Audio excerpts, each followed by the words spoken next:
only Americans have a vote in Congress, and yet it is the United States that basically determines policy for the world. Okay. That is a flaw in the current setup.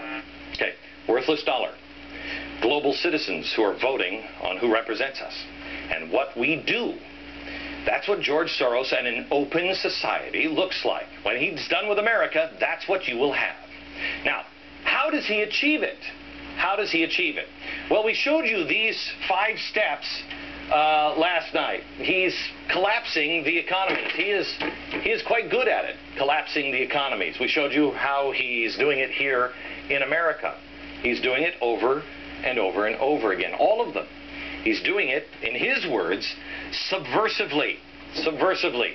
5 steps to control. You form a shadow government using humanitarian aid as a cover. Subversive activities. Well, he's doing that with OSI. We told you that the shadow conventions. The puppet master is putting on a show. We've been an unwitting audience. Now the curtains are being lifted. We're exposing the extent of his reach. We see who he's surrounding himself with. The guy who's running his charitable arm is the founder of SDS, the guy who started SDS, which was responsible for all of the riots in the 60s. He's now the charity guy. You're seeing him build the shadow party. Again, his words, not mine. He funded the shadow party convention.